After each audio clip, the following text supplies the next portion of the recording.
Assalamualaikum warahmatullahi wabarakatuh. Para bapak-bapak hebat, para kiai-kiai hebat, para ustadz-ustadz hebat, tiba sekarang pada sesi yang kedua, materi tentang moderasi beragama.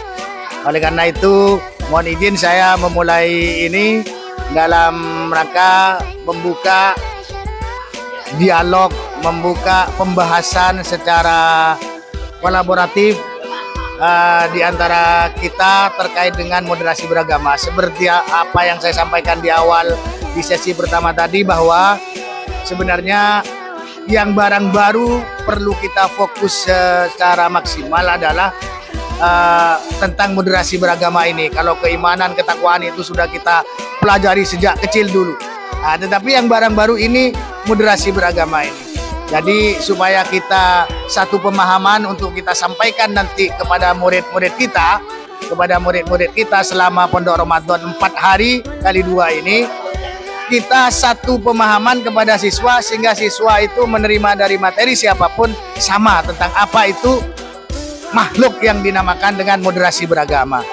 Oleh karena itu saya mohon penjelasan dari masing-masing bapak guru ini, bapak-bapak yang hebat ini, tentang pemahaman kita masing-masing yang selama ini kita peroleh, baik dari arahan pembinaan dari kepala madrasah, kepala kemenak, bahkan Bapak Kakanwil melalui Zoom atau secara langsung, atau mungkin membaca di sosmed terkait dengan moderasi beragama. Jadi sejak Menteri Agama kita menggaungkan tentang moderasi beragama ini, tentu kita sebagai bagian dari bangsa Indonesia ini harus paham secara utuh tentang moderasi beragama. Nah, upaya kita saat ini adalah untuk memahamkan, untuk menyatukan persepsi supaya kita tidak melenceng kemana-mana tentang moderasi beragama ini.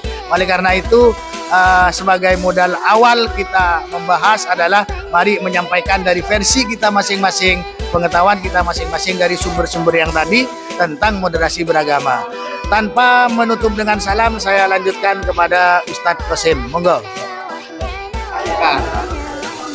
Moderasi beragama, oke, versi saya moderasi beragama ini mestinya saya terakhir nanti menyebutkan yang lain.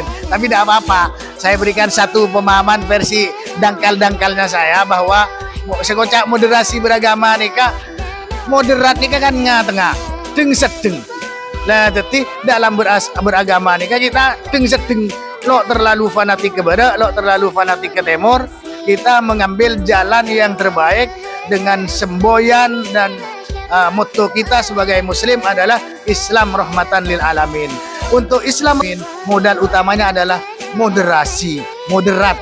Karena di negara kita ini kita hidup berdampingan dengan berbagai orang yang berbeda keyakinan. Maka jalan tengahnya, satu-satunya jalan untuk mencapai Islam rahmatan lil alamin adalah dengan moderasi beragama. Itu versi saya, versi Ustadz Qasim ganti apa? Ya Toren.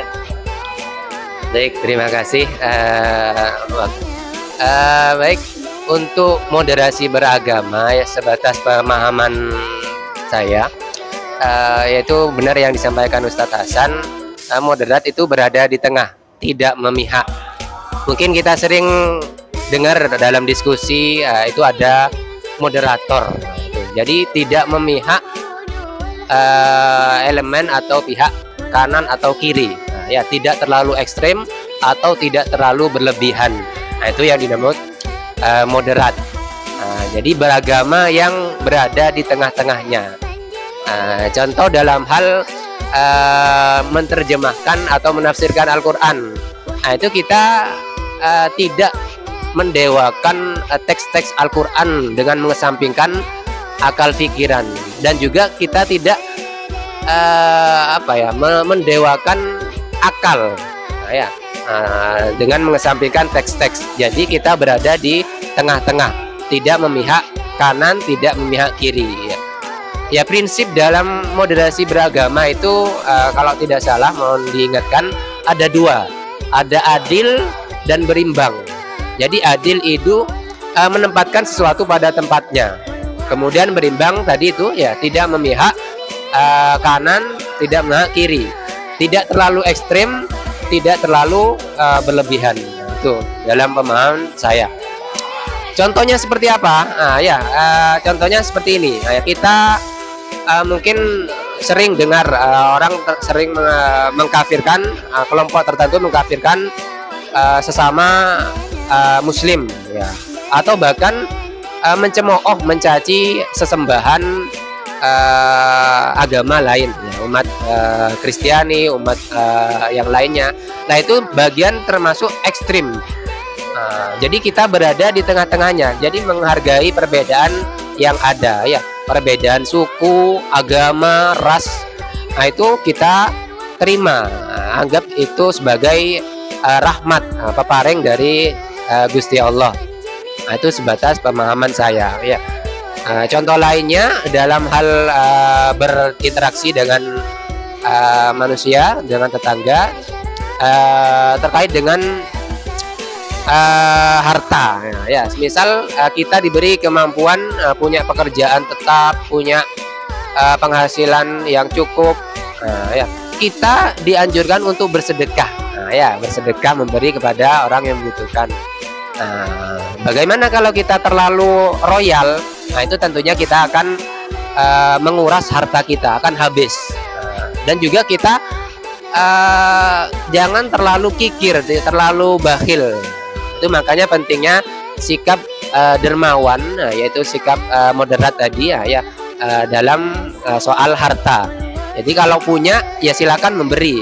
Kalau tidak punya, ya sudah, cukup mendoakan mereka. Yaitu mungkin sedikit tentang moderasi beragama dalam ya, bersosial, bermasyarakat, dan juga beragama, ya. Demikian dari kami.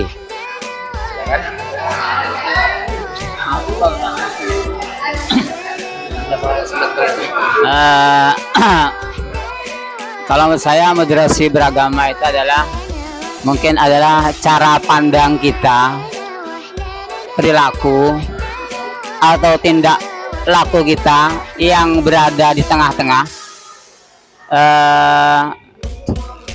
dengan selalu bertindak adil dan tidak ekstrim dalam beragama. Mungkin seperti itu menurut saya. Jadi yang mungkin contoh seperti ini, ketika kita menjalankan ibadah, kita ibadahnya oke, tapi jangan sampai mengganggu ibadahnya orang lain, seperti itu. Mohon maaf, saya nggak bisa terlalu banyak. Assalamualaikum warahmatullahi wabarakatuh. Assalamualaikum warahmatullahi wabarakatuh. Sudah banyak yang diuraikan secara panjang lebar baik dari Kiai Hasan, Kiai Qasim maupun Kiai Ahid tentang moderasi beragama.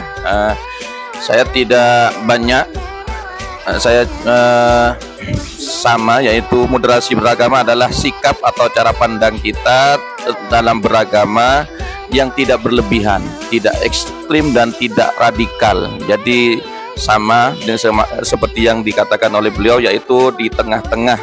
Ini sesuai dengan firman Allah di dalam surat Al-Baqarah ayat 143. Wa kadzalika ja'alnakum ummatan wasatan litakunu syuhada 'alan nas, al-ayah. Itu cukup dari saya, mungkin ditambah oleh beliau Ustadz Mas Hudi Mahfud.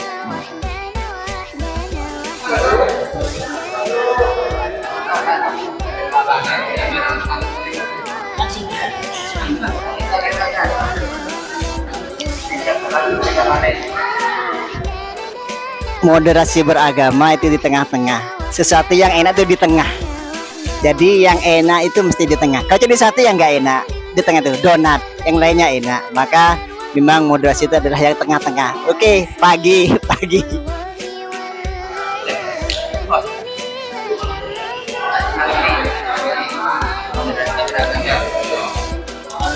Baik, terima kasih.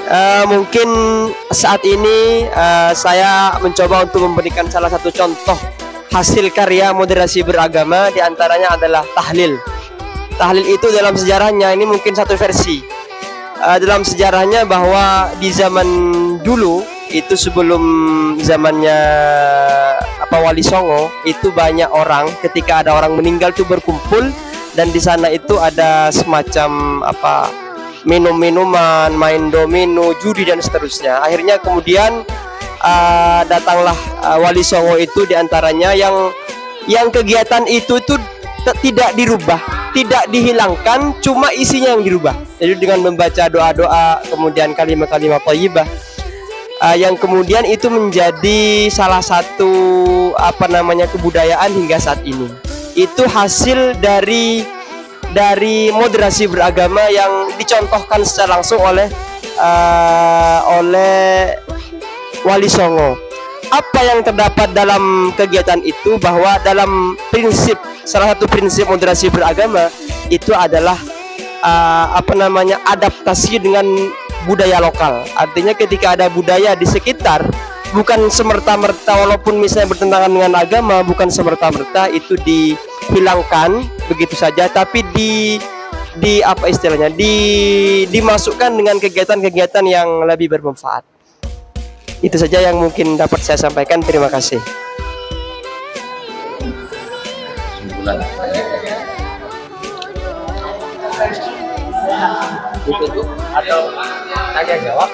Mungkin ada pertanyaan dari bapak-bapak sekalian, ada terkait dengan moderasi beragama ini, hal-hal kecil dalam kehidupan kita sehari-hari, barangkali ada yang mau ditanyakan. Pas tidak ada? Baik-baik, terima kasih teman-teman sekalian, bapak guru yang hebat. Dari sekian banyak tentang paparan pengertian tentang demokrasi, saya menyimpulkan satu kata yang sama, sudah bisa disimpulkan pasti, yaitu bahwa moderasi itu adalah tengah-tengah, tidak ke kanan, tidak ke kiri, tetapi di tengah-tengah.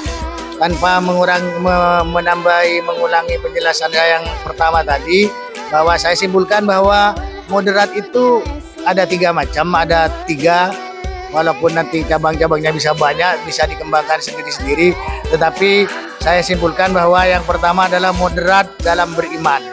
Moderat dalam beriman ini, kita tidak saling mengkafirkan sesama umat yang beriman dengan dasar masing-masing, lalu tanpa mengenyampingkan dalilnya, dasar dari masing-masing itu, lalu memvonis si A kafir, si A syirik, si A tidak benar secara Islam. Tidak seperti itu orang moderat, tetapi mengembalikan persoalan itu bahwa semua yang beriman itu, umat beriman itu sama-sama mempunyai dasar masing-masing. Kemudian yang kedua, moderat dalam moderat dalam bersyariat.